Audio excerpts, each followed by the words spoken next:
नमस्कार, मैं हूं रमेश भट्ट। रचनात्मक कांग्रेस के मंच से राहुल गांधी के बयानों ने सियासत में एक बार फिर भूचाल ला दिया है। सवाल सिर्फ इस बात का नहीं है कि भाषा की मर्यादा टूटी या नहीं, सवाल यह भी है कि मोदी विरोध की राजनीति में क्या विदेशी राष्ट्राध्यक्ष को भी घरेलू राजनीति का हिस्सा बनाया जाएगा। विदेश नीति पे तंज, जॉर्जिया मेलोनी का जिक्र, आरएसएस पे हमला और फिर अभिव्यक्ति की आजादी की पैरवी, क्या ये कांग्रेस की नई राजनीतिक रणनीति है? बीजेपी कह रही है कि नेता प्रतिपक्ष ने अपने पद की गरिमा का ख्याल नहीं रखा, लेकिन असली सवाल दोनों तरफ है।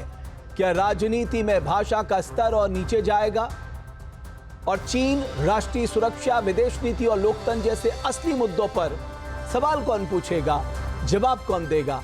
आज इसी पर होगी बेबाक बहस।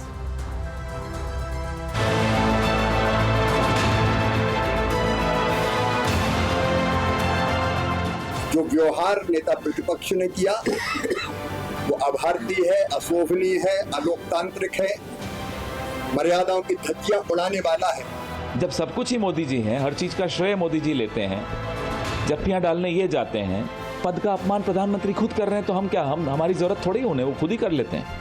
आज जिस प्रकार के संस्कारहीन, गरिमाहीन, अश्लील और अभद्र बयान राहुल गांधी ने माननीय प्रधानमंत्री श्री नरेंद्र मोदी जी पर दिया है, उससे वो लीडर ऑफ द ऑपोजिशन नहीं, एक फेल्ड स्टैंड अप कॉमेडियन लग रहे थे। इतने बड़े नेता इस प्रकार से जब बात करते हैं, गली का नेता भी ऐसा चिचोरापन नहीं करता।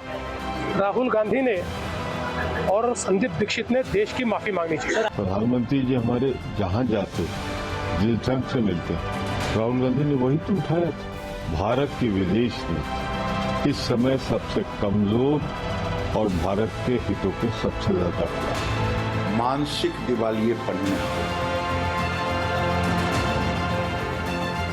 राहुल गांधी उसी श्रेणी में आते हैं। उन्हें संसद के बदले आगरा जैसे संस्थान में रहना चाहिए। रजिस्टर करो, पूरा आपका अकाउंट्स देखो, दिखाओ आप क्या करते हो, क्या नहीं करते हो, कहाँ से आता है पैसा, पूरा दिखाओ। अगर हमको ठीक लगे तो छोड़ देंगे, नहीं ठीक लगे तो बैन करेंगे। Just do the RSS salute. See, they're not taking the order. Right, but this is what that structure looks like. This is what the RSS looks like mentally, conceptually.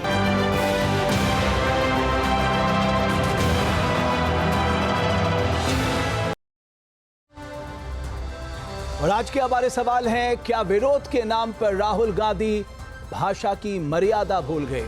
क्या राहुल अपने बयानों के जरिए सुर्खियां बटोरना चाहते हैं? और क्या राहुल के दांव से बीजेपी पहली बार दबाव में नजर आ रही है? इन्हीं सब पर बात करने के लिए हमारे साथ बहुत ही खास मेहमान जुड़ रहे हैं न्यूज नेशन के मंच पे। अनुराग जी, मैं आपसे शुरुआत करना चाहूंगा। आपको लगता है कि आप पॉलिसी, आप नीतियों की आलोचना करिए, आप व्यक्ति की आलोचना करिए, देश के मुद्दों पर आप सरकार को कटघरे में खड़ा करिए, लेकिन किसी विदेश के राष्ट्राध्यक्ष का जिक्र करना इस मन से और मखौल उड़ाना यह सही नहीं है।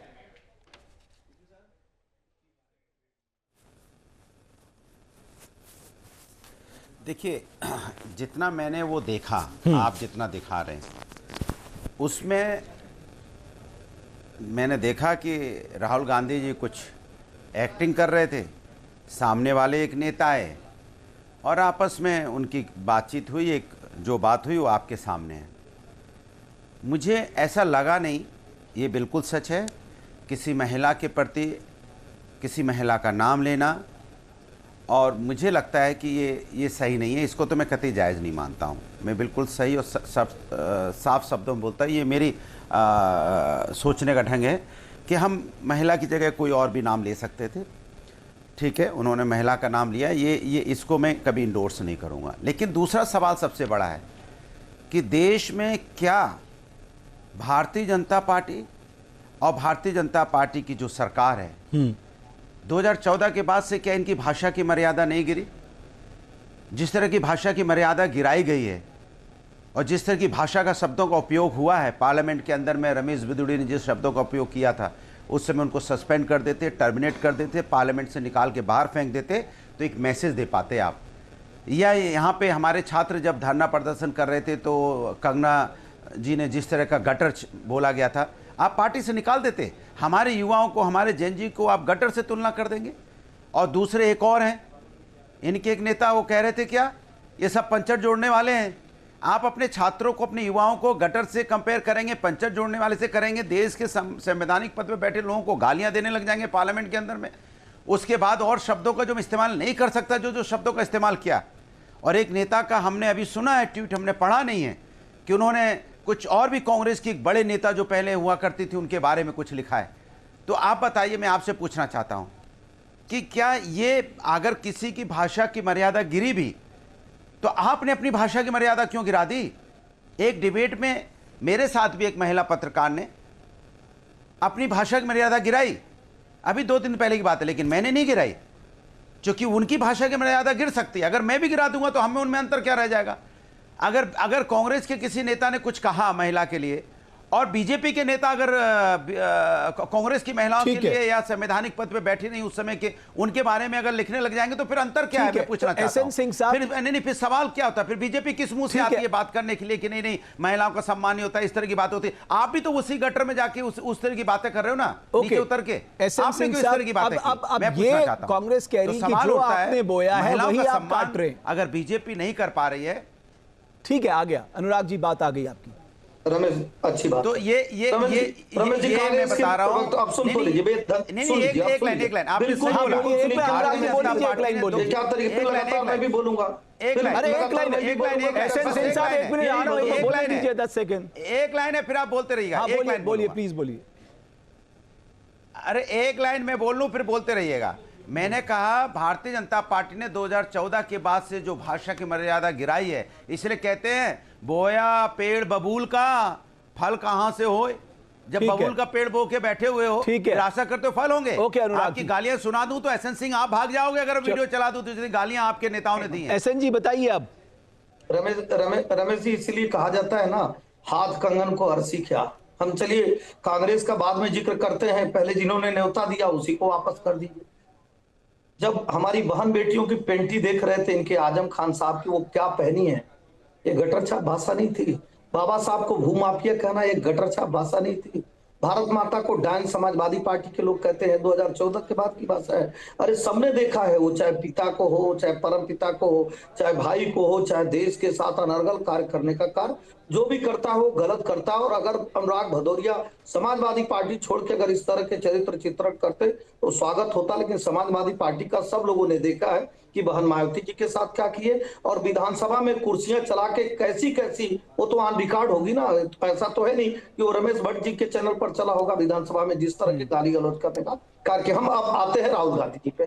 नेता प्रतिपक्ष है राहुल गांधी जी, एक सम्मानित परिवार से आते हैं, 50-60 साल सरकार चलाई जिस परिवार के लोग, वैसे ही भाषा का प्रयोग करेंगे। आपने कहा 2014, अरे भाई उसके पहले की भाषा सुन लीजिए। खड़गे जी रावण कहते हैं, औकात दिखा देने की बात सुबोध कांत साहा हिटलर कहते हैं, नाना पटोले कहते हैं कि मोदी को मार दिया जाएगा। 14 के पहले ही बोटी बोटी रणदीप सुरजेवाला बंदर कहते हैं, अधीर रंजन चौधरी वो बाप और माता की तुलना करते हैं जिसको कहा नहीं जा सकता है। प्रियंका जी दुर्योधन कहती है, और मौत का सौदागर तो सब लोगों ने सुना है।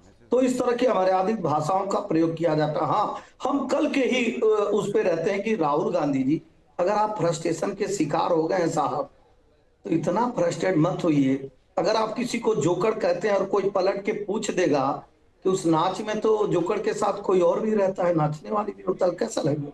नहीं अच्छा लगेगा, होना भी नहीं चाहिए। मैं ये कहना चाह रहा हूँ। ठीक है, तो मुझे लगता है कि राहुल गांधी जी ने जो कुछ भी कहा, चाहे आरएसएस की मिमिक्री उतारने का कार्य किया, चाहे आदरणीय प्रधानमंत्री जी के बारे में, वो ऐसा नहीं होना चाहिए। और आदरणीय रमेश जी, भारत की संस्कृति ऐसे भाषाओं को कदापि स्वीकार नहीं है। वो सबके लिए लागू होती है, वो केवल कांग्रेस या दूसरे राजनीतिक दल नहीं, वो आपके लिए ज्यादा लागू होती है क्योंकि सत्ता में आप हैं।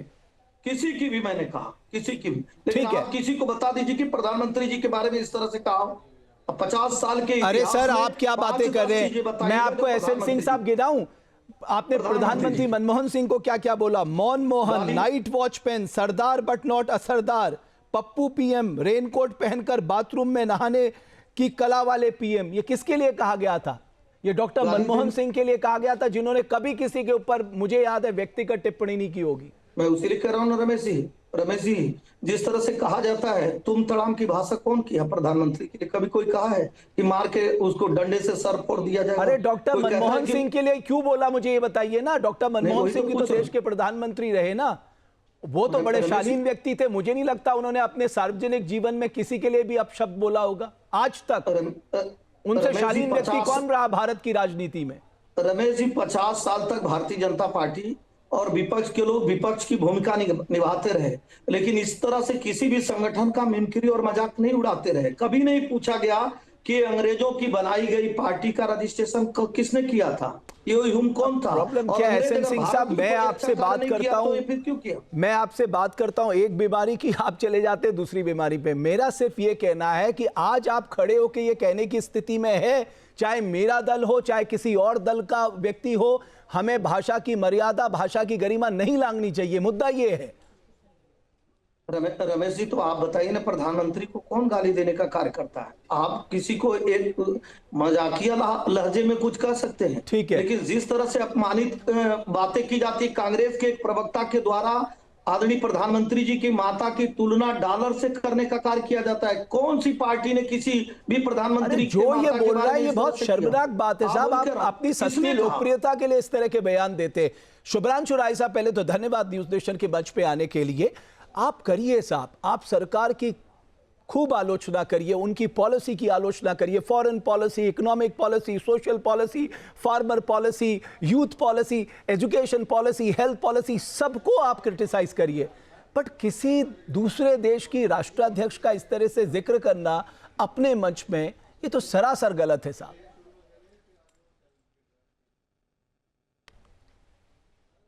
आप अनम्यूट कर लीजिए, शुभ्रांशु राय साहब अनम्यूट कर लीजिए प्लीज। रमेश भाई, कर्म का एक सिद्धांत होता है जो लौट के जरूर आता है, क्योंकि हमारे यहाँ पूर्वांचल में एक बात कही जाती है कि बोया पेड़ बबूल का तो आम कहाँ से खाए, जो आप बोएंगे वही आपको काटना पड़ता है।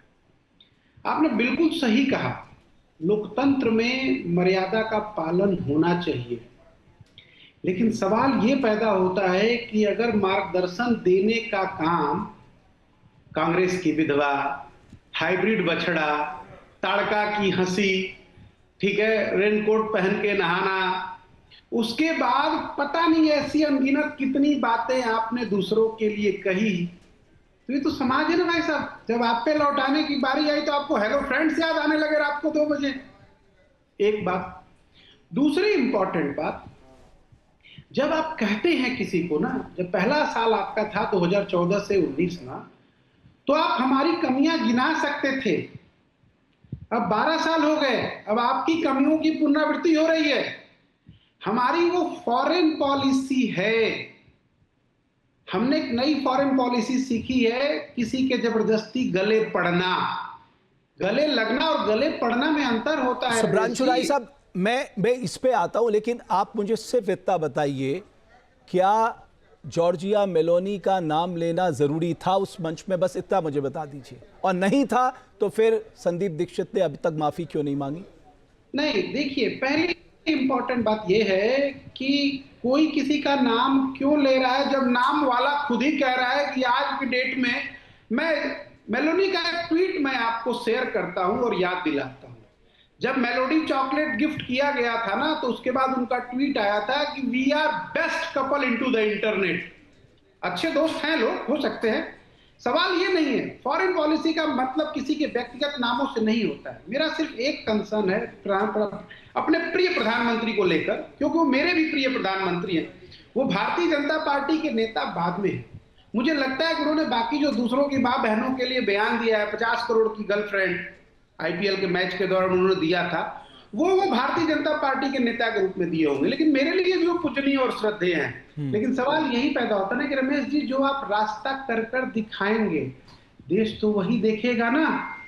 आज देश आपसे क्या पूछ रहा था कि रोज पार्लियामेंट में देश का करोड़ों रुपया स्वाहा हो रहा है, भ्रिमपट स्वाहा।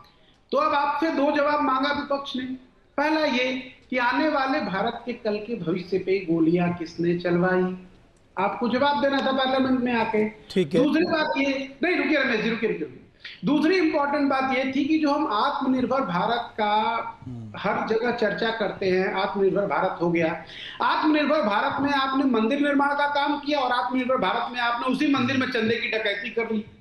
उसका जवाब आकर आपको पार्लियामेंट में देना था। फिर आप अंतर ध्यान हो गए, स्वाहा। कहीं नजर तो आना चाहिए। जब आप प्रधानमंत्री नहीं थे तब तक तो आप कहते थे कि गाय को राष्ट्रीय माता घोषित किया जाए।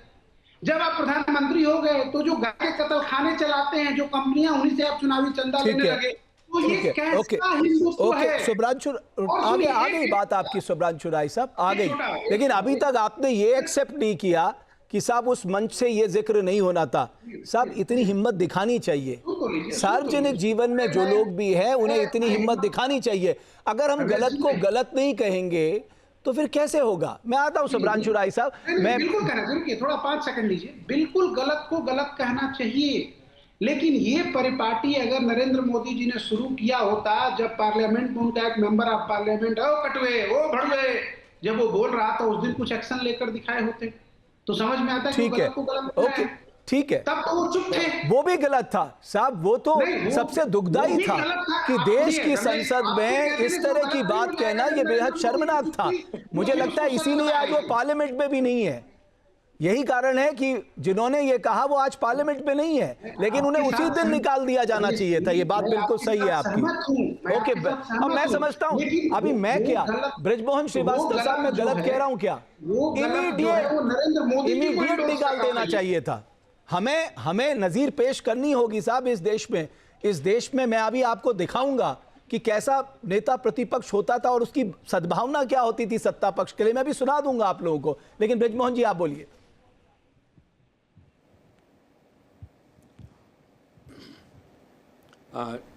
रमेश जी, देखिए ये बात बिल्कुल सच है कि सार्वजनिक जीवन में रहने वाले जो भी लोग हैं उनको हमेशा शब्दों की मर्यादा रखनी चाहिए और ऐसे शब्दों का उपयोग करना चाहिए जिससे कि किसी के मन को दुख ना पहुंचे, जिससे कि एक उसकी जो गरिमा है सार्वजनिक जीवन की वो बनी रहे। और इस मामले में निश्चित रूप से पिछले एक लंबे समय से हम लोग देख रहे हैं कि किसी एक को दोष देना शायद इसमें ठीक नहीं होगा। इस पे सभी लोगों की तरफ से पहल होती है और हम सब लोगों को मिलकर इस मुद्दे पे अपने अपने लोगों को समझाना चाहिए कि कम से कम शब्दों की मर्यादा रखें। अब देखिए, जहाँ तक बात आदरणीय प्रधानमंत्री जी की है तो ये बात बिल्कुल सच है कि देश के बाहर उनके लगातार दौरे करने से, लगातार जो वहाँ के राष्ट्राध्यक्ष विभिन्न देशों के उनसे संपर्क बनाने से पूरे विश्व में भारत की स्थिति में पहले के मुकाबले ज़्यादा सम्मान बढ़ा है हमारे नागरिकों का और हमारे देश की शक्ति में भी इजाफा हुआ है। ये बात बिल्कुल सच है।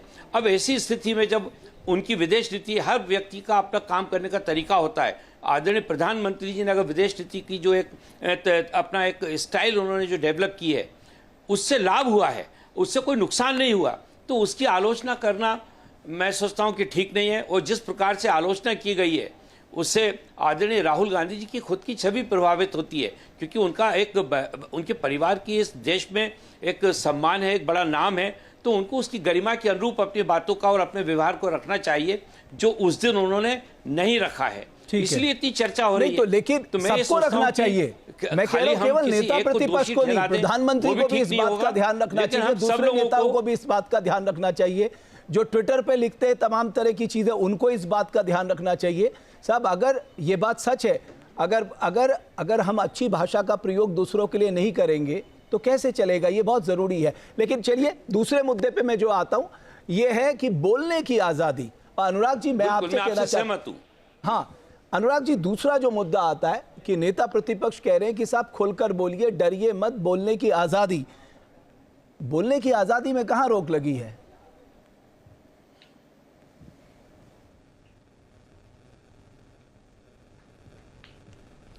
देखिए, सवाल ये है कि बोलने की आज़ादी में, अरे क्या बात कर रहे हैं साहब, अरे डिबेट में ही बोलना मुश्किल हो जाता है। आपके यहाँ तो बोल पा रहे हैं, दूसरे के यहाँ तो एक शब्द बोलते हैं, ऊपर से एंकर चिल्लाना शुरू कर देता है। एक शब्द नहीं बोल पाते, उधर से चिल्लाना शुरू। बीजेपी का प्रवक्ता बोलता है तो उसको ऐसा सुनते हैं जैसे प्रवचन दे रहा हो, शांति से सुनते रहते हैं आपके एंकर महोदय लोग। विपक्ष का बोलना शुरू करता है तो उस पर चिल्लाना शुरू करते हैं या उसकी आवाज़ बंद कर देते हैं। साहब, चौथा स्तंभ इतनी बुरी तरह हिल गया, लड़खड़ा गया, जंग खा गया, ऐसा तो नहीं सोचा था ना लोकतंत्र में। फिर कौन सी बोलने की आजादी है? सर आप मेरे डिबेट में आप न्यूज नेशन के मंच पे सैकड़ों बार आगे होंगे, कभी आपको ऐसा भाव महसूस हुआ कि आपकी आवाज को दबाया जा रहा है, आपको समय नहीं दिया जा रहा है, या आप जो बोल रहे हैं मैं नहीं चाहता आप ऐसा बोलें, ऐसा कभी लगा आपको? मैंने सबसे पहले देखिए, आपको मैंने पहले ही बधाई दे दी कि न्यूज नेशन इस तरह का नहीं है, इसलिए मैंने बोलने के पहले ही दे दिया। आपने सवाल पूछा तो उसका जवाब दे रहा हूँ, और नहीं तो बताओ, बहुत सारी क्लिपिंग भेज दूं मैं आपको, या आप देख लीजिए। इस समाज के अंदर में मीडिया को क्या हो गया मुझे पता नहीं, माने ऐसा कमज़ोर हो जाएगा चौथा स्तंभ, ये हमने भी नहीं सोचा था। भाई आप सोचो, आप कमज़ोर हो रहे हैं, इसके मतलब मुझे लगता है कि आप सोचो इस देश के अंदर में, मैं बहुत बड़ी बात कहने जा रहा हूँ, नेता का बेटा नेता बनने को तैयार है, बॉलीवुड का जो एक्टर है उसका बेटा एक्टिंग करने को तैयार है, आईएएस आईपीएस का बेटा आईएएस आईपीएस बनने को तैयार है, लेकिन बड़े एंकर का बिजनेसमैन का बेटा बिजनेस बनने को तैयार है, लेकिन बड़े एंकर का बेटा या बच्चा आज नहीं आना चाहता एंकरिंग करने के लिए। बताइए कौन आ रहा है, क्यों नहीं आ रहा? पता है आपको? जो एंकर हैं या जो पत्रकार हैं, उन्हें इस बात का एहसास हो गया है कि वो अपनी आत्मा पे कितना बोझ लेके वो अपना काम कर रहे हैं। हो सकता है शायद इस वजह से वो अपने मीडिया में आने के लिए, मुझे ऐसा लगता है। चलो मुझे लगता है ये थोड़ा सा विषयांतर हो गया, ठीक है आपने एग्जांपल दे दिया मुझे, लेकिन आप असली मुद्दे पे आ जाइए, बोलने की आजादी। क्या मैंने तो नहीं देखा अभी?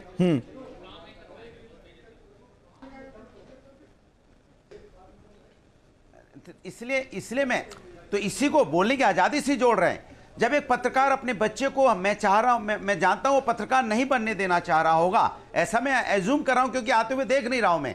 वैसे और लोगों को आप देख रहे हो, हर फील्ड में लोगों को देख रहे हो, उनके बच्चे आ गए हैं, इस फील्ड में बच्चे नहीं दिखाई पड़ रहे हैं। इसके मतलब ये हो रहा है कि बोलने की कितनी मुश्किल से चौथा स्तंभ हिल के चल रहा है, ये ठीक नहीं है। पार्लियामेंट के अंदर में आप देखो, पार्लियामेंट चलाने की जिम्मेदारी, जहाँ पे चर्चा होनी चाहिए, जहाँ पे बात होनी चाहिए, चलाने की जिम्मेदारी सरकार की होती है, और सरकार उसको पार्लियामेंट नहीं चला पा रही। तो इसके मतलब क्या हुआ कि आप वहाँ बोलना, जब आप भाई बात क्वेश्चन सवाल जवाब तो पार्लियामेंट के अंदर में होगा ना, जब सवाल जवाब ही नहीं होगा, पार्लियामेंट ही नहीं चलेगी, तो जो यहाँ करोड़ों रुपया सोहा हो रहा है, उसकी जिम्मेदारी भी तो सरकार को लेनी होगी ना, या इन एमपीओ से वसूल करो जो चलने नहीं दे रहे पार्लियामेंट, जो सरकार के मेंबर ऑफ पार्लियामेंट। तो ये तो एक सामूहिक जिम्मेदारी है ना, ये तो एक सामूहिक तो सरकार दिखाए ना कि भाई पार्लियामेंट चलेगी तो पैसा किसका बर्बाद होगा? आम जनता का। हाँ ठीक है।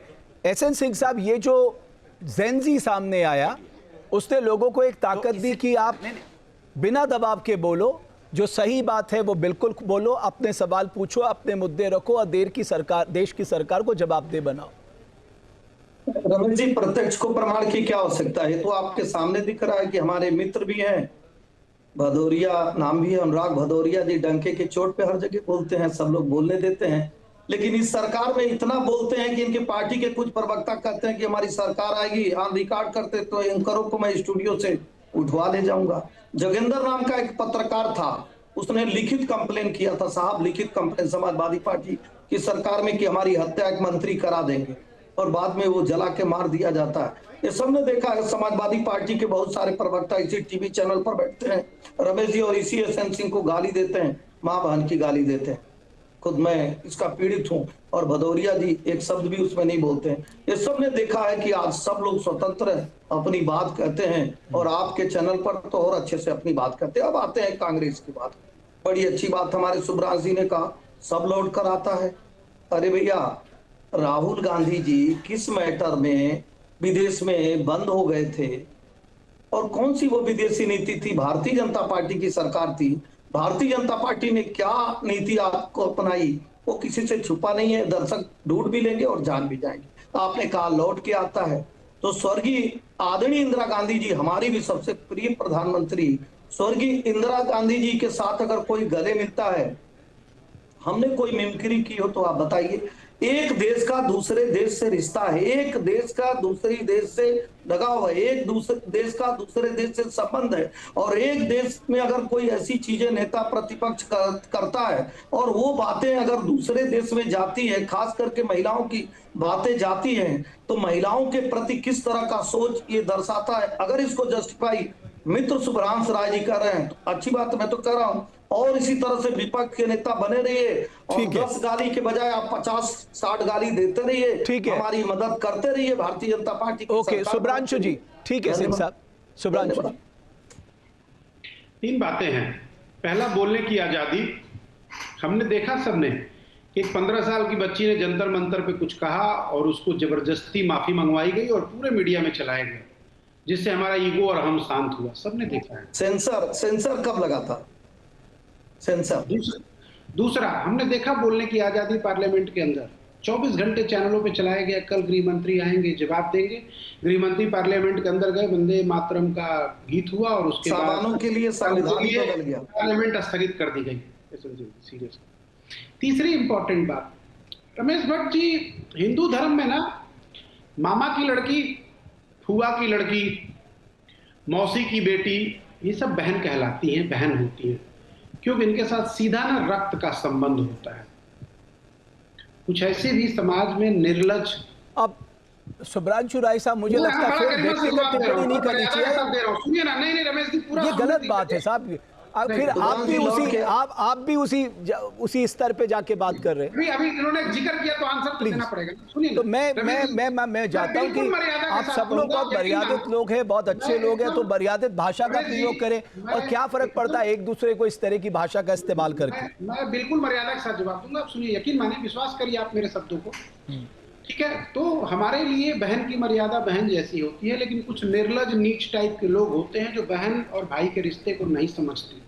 और उस निर्लज नीच टाइप के लोगों के अगर आप ट्वीट को पढ़ेंगे ना, तो उसमें आप उनके स्तर को समझ पाएंगे। ठीक है शुभ्रांशु राय साहब, अब कुछ बोल दूं? ओके, मैं आ रहा हूँ। एसएन सिंह साहब, मेरे पास ब्रेक लेने का समय है, मुझे ब्रिजमोहन श्रीवास्तव के पास ब्रेक के पास जाना है। लेकिन मैं जानता हूँ इसी सदन में सबसे तीखी नोकझोंक होती थी, लेकिन सदन का माहौल ऐसा था, एक दूसरे के प्रति सम्मान का था, जो मुझे लगता है आज बिल्कुल खत्म हो चुका है या बिल्कुल निम्न स्तर पे पहुंच गया है। इसके लिए जिम्मेदार कौन है? ब्रेक के बाद इसी पे चर्चा। आप मुझे बताइए, ये थमेगा कैसे? क्योंकि हर कोई 2 कदम आगे बढ़ के बोलने की कोशिश कर रहा है।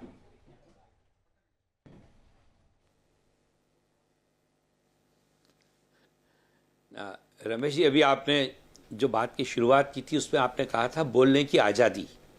यही मुद्दा है कि हम बोलने की आज़ादी का तात्पर्य क्या समझ रहे हैं। क्या अपशब्दों का उपयोग करना बोलने की आज़ादी है? क्या असंसदीय भाषा का उपयोग करके किसी को आहत करने को हम बोलने की आज़ादी में शरीक करेंगे? बोलने की आज़ादी का तात्पर्य यह है कि उसकी एक मर्यादा है और उस मर्यादा के अंतर्गत हमारी भाषा भी होना चाहिए और हमारा आचरण भी होना चाहिए। क्योंकि सार्वजनिक पदों पर जो लोग बैठे हुए हैं, ये जनता के आशीर्वाद से वहां तक पहुंचे, ये सबके लिए लागू होता है। उनकी छवि को धूमिल करने का काम किसी भी व्यक्ति को नहीं करना चाहिए, चाहे वो कोई भी क्यों ना हो। सबों पे लागू होता है, हम सब लोगों पे लागू होता है। और वही मैंने इसके पहले भी मैंने कहा था कि कुछ दुर्भाग्य की बात यह है कि हर तरफ से बराबर से काम हो रहा है इस दिशा में, और इसको रोकने का काम अंततोगत्वा हम सब लोगों को करना पड़ेगा। ये हम सब लोगों को एक अनुशासित आचरण का प्रदर्शन भी करना होगा, क्योंकि जो जनता है, जो हम लोगों को सुन रही है, जो देख रही है, वो जो हम लोगों से प्रभावित होते हैं, उनके ऊपर भी इस बात का असर पड़ता है। वो भी फिर अपनी बातचीत में, अपने आचरण में उन सारी चीज़ों का उपयोग करने लगते हैं। और यही चीज़ अभी हम लोगों को देखने को मिली। जो छात्रों का जो प्रदर्शन था, जिस पे लेके इतनी चर्चा हुई है, उसका कारण भी मैं सोचता हूँ शायद यही कहीं था कि उसपे कुछ जिस ढंग से शब्दों का उपयोग हुआ वो नहीं होना चाहिए था। सारे लोगों ने सेट करना चाहिए, माना है, जिन लोगों ने उपयोग किया था उन्होंने भी स्वीकार किया है। वो खुद बहुत ही इतने निम्न स्तर पे आके बोलते हैं, ये बहुत ही शर्मनाक बात है। शुभ्रांशु राय साहब, अभी राजनाथ सिंह जी का बयान हमने सुनाया। रक्षा मंत्री का ये कहना है कि राहुल गांधी का बात जो उन्होंने बोला है वो निंदनीय भी है, अशोभनीय भी है, और व्यक्तिगत तौर पे उन्हें बहुत कष्ट पहुंचा है इसको लेके। रमेश जी, पता क्या है, मैं यही बार बार कह रहा हूं कि लोकतंत्र की गरिमा स्थापित करने की जिम्मेदारी जो नेता सदन होता है उस पर ज्यादा होता है। पिछले 12 साल में भारतीय जनता पार्टी के नेता, नरेंद्र मोदी से लेकर अमित शाह से लेकर अनुराग ठाकुर से लेकर निशिकांत दुबे से लेकर जेपी नड्डा से लेकर, ये लिस्ट बहुत लंबी है। आपने उन सारी मर्यादाओं को तार तार कर दिया है।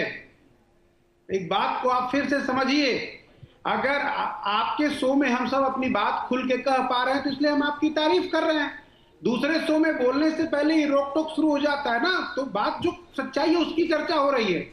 नरेंद्र मोदी जी ने जो अगर पहले दिन उनके सांसद ने कुछ भी नेता विपक्ष के विषय में या पूर्व प्रधानमंत्री के विषय में या सोनिया जी के विषय में जो बयान दिया था, अगर उस पर वो सवाल किए होते कि तुमने ये गलत ऐसा क्यों बोला, तो शायद उनके सांसद विधायक मंत्री इस तरह बेलगाम नहीं हुए होते। लेकिन तब आप हाथ से आपकी डोर निकल चुकी है।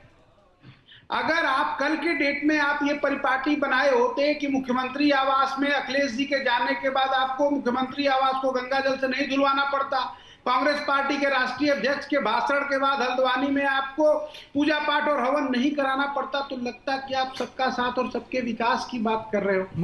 मैं आपको एक एग्जाम्पल देना चाहता हूं सुब्रांशु राय साहब। जब राम मनोहर लोहिया ने इंदिरा गांधी को गूंगी गुड़िया कहकर कहा था, बहुत क्रिटिसिज्म हुआ था तब, और तब की भी बात बता रहा हूं आपको। और आज तो मैं देख रहा हूं, मतलब जिसके मन में जो आता है वो बोलता है। हमने ऐसे एग्जाम्पल देखे, आई थिंक 2004 से लेके 2009 के बीच पे या 2009 से 2014 के बीच पे ऐसे एग्जाम्पल देखे जहां पर सदन में जितनी भी तीखी टिप्पणी कर रहे हो, लेकिन बाद में आके बहुत अच्छा माहौल रहता था। मैं आपकी बात को बड़ा करता हूं रमेश जी। मुझे आप 2004 से लेकर 2014 यूपीए 1 और यूपीए 2 का एक बयान बताइए। अग्रवाल साहब भी बहुत वरिष्ठ हैं, श्रीवास्तव साहब भी बहुत वरिष्ठ हैं, एसएन सिंह जी के पास भी उस समय पार्लियामेंट का अनुभव बहुत ज्यादा था। एक बयान बताइए कि यूपीए के किसी नेता ने व्यक्तिगत टिप्पणी बीजेपी या अपोजिशन के किसी व्यक्ति पे की हो। हाँ, तो वो मौत का सौदागर वाला बयान तो दिया था ना। साहब सुन तो रहे, तो बात पार्लियामेंट की मर्यादा का है।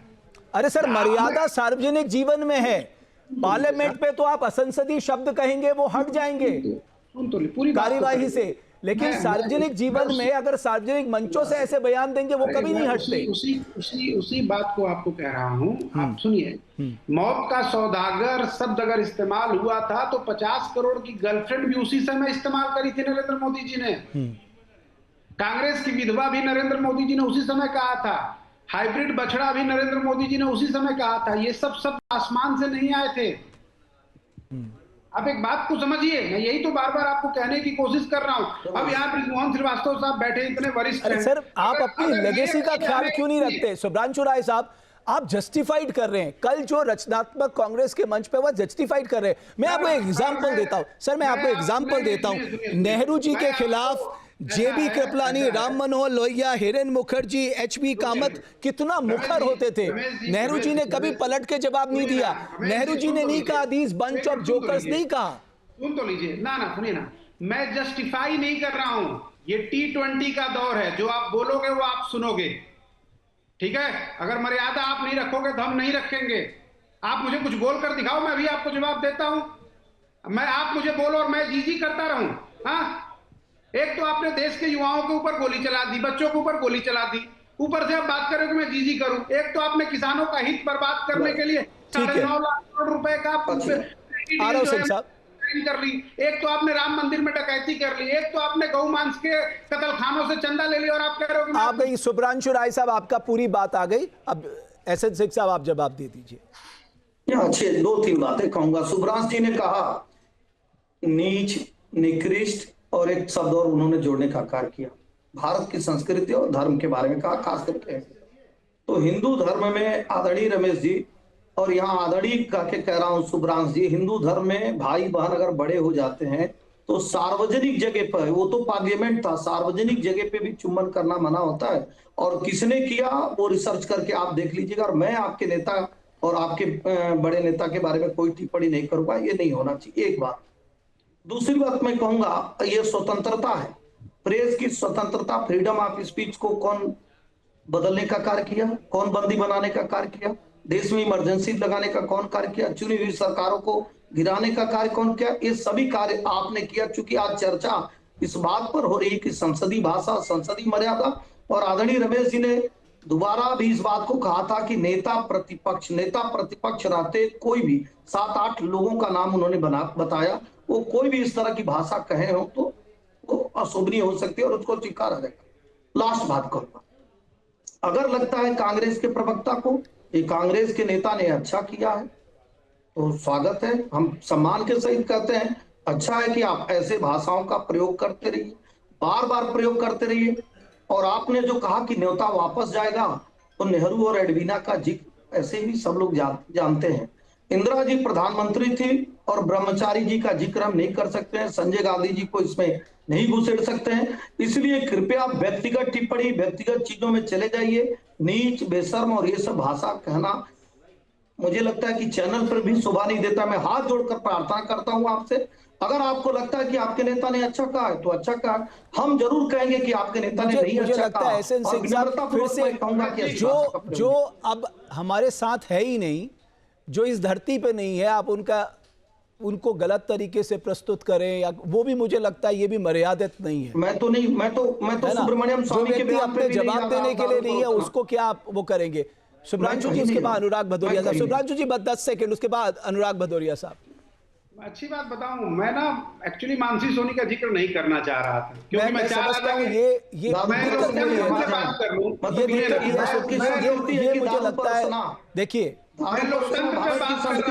सुब्रांशु राय साहब, एक एसएन सिंह साहब, मैं कह रहा हूँ आप बहुत निम्न स्तर तक जा रहे हैं, यही तो बेहद शर्मनाक है। अगर वो नहीं, सुब्रांशु राय साहब यही तो गलत है। आप लोग हर दिन भाषा की मर्यादा को गिरा रहे हैं और ये व्यक्तिगत एक दूसरे पे आरोप लगाना, एक दूसरे को नीचा दिखाना, सर इसे बंद करिए सर। ये बहुत ही खूबसूरत लोकतंत्र है सर। इस देश के संविधान को बनाने वाले निर्माताओं ने बहुत बड़ी कल्पना की थी। लेकिन आप मैं एसएन सिंह साहब और सुब्रांशु राय साहब, आप दोनों से कहूंगा, इस तरह की टीका टिप्पणी मैं आपसे बहुत विनम्रता से कहूंगा, ये स्वीकार नहीं की जाती सर, ये स्वीकार नहीं की। एसएन सिंह साहब एक बार रुक जाइए। मैं अनुराग भदौरिया साहब, मैं आ रहा हूं सर। लोकतंत्र पे क्या सर, लोकतंत्र के बारे में तो हमने क्या कल्पना की थी कि लोकतंत्र हितार्थाय विवेका लोकवर्धनी उद्बोधनाय लोकस्य लोकसत्ता प्रतिष्ठिता, ये हमारा सपना था। आप लोगों ने भाषा की मर्यादा को इतना नीचे गिरा दिया कि हमें तक शर्म आती है सर। जी जी रमेश जी, बिल्कुल आप सही कह रहे हैं, लेकिन एक शब्द था एसएन सिंह ने कहा था, बढ़िया है, मैं चूंकि याद आ गया कि आजादी बोलने की और लोक डेमोक्रेसी की बात हो रही थी। मैं बृजमोहन श्रीवास्तव साहब को बड़ी सुनिए ना, बड़ा एसएन सिंह बड़ी बात है गंभीरता वाली, ठीक है, एक मिनट सुन लीजिए एसएन सिंह साहब, बात को खत्म करिए। हाँ बोलिए। सरकारों को गिराना डेमोक्रेसी। आपने जिस लोकतंत्र की परिभाषा का जिक्र किया, बृजमोहन श्रीवास्तव साहब को मैं जानता हूँ, बड़े आंखों के तारे थे शरद पवार साहब के। लोकतंत्र का आपने हिंदू समाज को दिया डेंगू मलेरिया। अरे एसएन सिंह साहब आ गई आपकी बात सर। एसएन सिंह साहब आपको मैंने पूरा मौका दिया, प्लीज बोलिए। सुब्रांशु जी क्या कह रहे हैं आप बृजमोहन जी के बारे में? जो लोकतंत्र को बर्बाद करने का काम नरेंद्र मोदी और बीजेपी ने किया, उसका जीता जागता उदाहरण बृजमोहन श्रीवास्तव जी हैं। एक वक्त में बड़े खास होते थे आप शरद पवार साहब के। आपने ऐसा लोकतंत्र का हंटर चलाया, पार्टियों को तोड़ने, जोड़ने, काटने का, कि अपनों को अपनों के घर से ही बेघर कर दिया, और आप बात कर रहे हैं लोकतंत्र तो ये तो आपके पुराने मित्र हैं लालू जी। तभी तो तारीफ कर रहा हूँ। ममता जी, लोकतंत्र ऐसा था, कम से सर, कम लोग जो झारखंड में हुआ, मुझे आपके दौर की भी याद है, जो सैयद सब्ते रिजी साहब ने किया या जो बूटा सिंह साहब ने बिहार में किया। मैं ऐसे एग्जाम्पल दिला दूंगा, मैं इन सब में नहीं पढ़ना चाहता सर। इस भारत के राजनीतिक इतिहास को हमें मालूम है सर, हमने भी देखा है किस पार्टी क्या कर रही है, किस पार्टी ने क्या किया। मैं इस बहस पे नहीं जाना चाहता, बट बृजमोहन सिंह बहुत ही डिग्निफाइड व्यक्ति हैं। मैं समझता हूँ सुब्रांशु जी बहुत ही डिग्निफाइड व्यक्ति है ना, वो आपसे हट गए। मुझे आ रहा हूँ अनुराग जी, आ रहा हूँ, एक मिनट बस, एक सेकेंड बृजमोहन जी, मैं आ रहा हूँ। अनुराग जी आ रहा हूँ, बोलिए बृजमोहन जी, आप बोलना चाहते हैं, उसके बाद अनुराग जी के पास आप भी आ रहा हूँ सर। अनुराग जी आज उड़ा रहे हैं, कभी इधर कभी उधर। अरे सर आपका नाम इतना अच्छा, अनुराग, एक मिनट रुकिए, मैं आ रहा हूँ। बृजमोहन जी बोलिए, जिस पैटर्न पे और एंकर चलते हैं, आपको बृजमोहन जी बोलिए। क्या रुकिए, आप भी वही काम करने लग गए। थोड़ी देर बाद तारीफ क्या की मैंने, मैं ये कहना चाह रहा था, हम लोग आज भी आदरणीय शरद पवार जी का उतना ही सम्मान करते हैं जितना उसके पहले करते थे। वो देश के बड़े बहुत ही प्रबुद्ध और बहुत ही सम्मानित राजनेता हैं, और उन लोगों ने अगर कोई फैसला लिया था तो उस फैसले से हम लोग बंधे हुए थे। उसमें मेरी अपनी कोई ऐसी भूमिका नहीं थी, ठीक है, जिसका कि जिम्मेदारी मेरे कंधे पे डाली जा रही है। बस ये बात कहना चाहता हूं। ओके अनुराग जी, अब सवाल ये है, ये जो भाषा की मर्यादा गिर रही है, कौन आगे बढ़ के कहेगा कि साहब हमें इसको रोकना चाहिए, इससे बचना चाहिए, और इससे लोकतंत्र कमजोर होता है, व्यक्ति की गरिमा कमजोर होती है?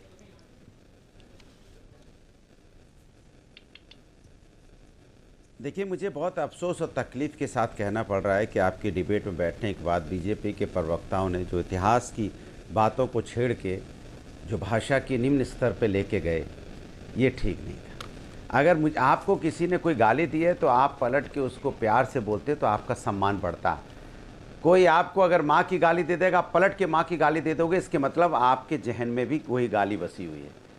तो आपने वही किया ना, सारी वो पुरानी हमारे जो पहले प्रधानमंत्री थी, इतनी देश की प्रधानमंत्री, आज की प्रधानमंत्री के बारे में कोई बोलता है तब भी मैं टोकता हूँ कि संवैधानिक पद पे बैठे नहीं बोलना चाहिए।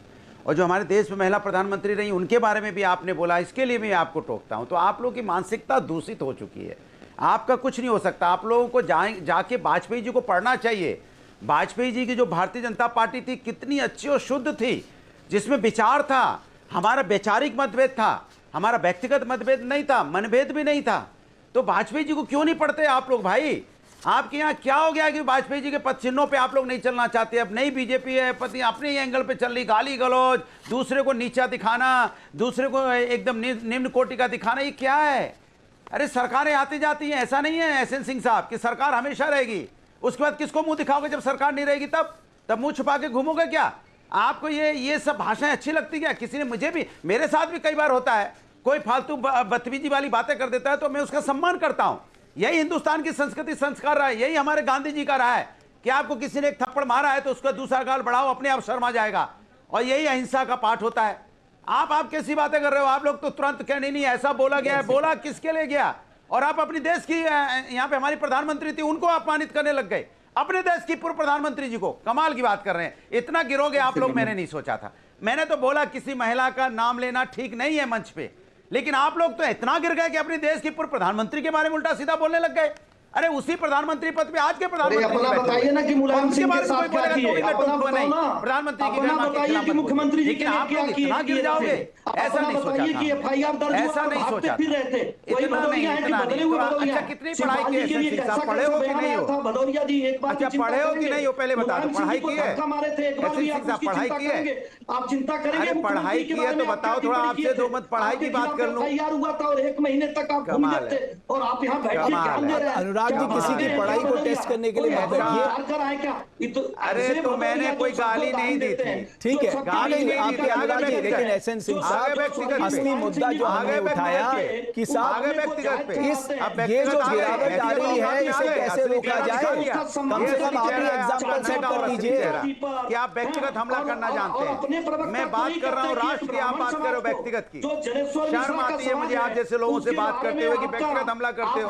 हम राजनीतिक बात कर रहे हैं, व्यक्तिगत बात कर रहे हो। वो ज्ञान रहता नहीं है, वो ज्ञान चला कहाँ जाता है? अरे एसएन सिंह साहब, रुकेगा कैसे? आपका प्रवक्ता आता है और अरे मैं दूसरी बात कह रहा हूँ, जो कहता है, जो भी गलत कहेगा वो गलत है। एक बार भी कहाँ गलत कहे? आप कहिए कि तो गलत कहता है ना वो। कहिए गलत कहे। अरे मैं कह रहा हूँ गलत कहता है। जिसने कहा कि मैं कहता हूँ कोई ब्राह्मण समाज के बारे में बोलता है तो गलत बोलता है, हमारा प्रवक्ता ही क्यों ना हो। अगर किसी समाज के बारे में गलत बोलेगा तो मैं इतनी हिम्मत रखता हूँ, उसको बोलता हूँ गलत बोल रहा है। लेकिन आपकी हैसियत औकात नहीं है कि आपके एमपी गलत बोल रहे हैं, आप बोल पाओ, क्योंकि आप डरे हुए हो, आप सहमे हुए हो, घबराए हुए हो, बधुआ मजदूर की तरह बैठे हो। ठीक है, कमाल की बात कर, मैं तो कह रहा हूँ अगर हमारे प्रवक्ता ने बोला है कि ब्राह्मण समाज को गाली दी है, आखिर में आपसे जानना चाहता हूँ, ठीक है एसएन सिंह साहब, अनुराग जी आपकी बात आ गई, ये जो परिस्थितियां आज भारत के सामने पैदा हुई, ये रुकेगी कैसे? श्रीवास्तव साहब कौन एग्जाम्पल सेट करेगा? आखिरी बात, श्रीवास्तव साहब कौन एग्जाम्पल सेट करेगा? ब्रजमोहन जी, ब्रजमोहन जी, केवल ब्रजमोहन जी, बस हो गया, अनुराग की समय नहीं है। जब कैसे गया मेरे बीच में बोल रहे हैं आप? ठीक है अनुराग जी, मैं आपके दबाव में नहीं आऊंगा, प्लीज आप समझिए। ब्रजमोहन जी बोलेंगे और कोई नहीं। ब्रजमोहन जी प्लीज बोलिए। मैं तो अभी आपकी रमेश जी तारीफ कर रहा था, लेकिन आप भी उन्हीं में से निकले डरे हुए। ठीक है, आप मेरे बारे में जो कहना आप करिए, मुझे फर्क नहीं पड़ता। ब्रजमोहन जी आप बताइए, लास्ट कमेंट ब्रजमोहन जी।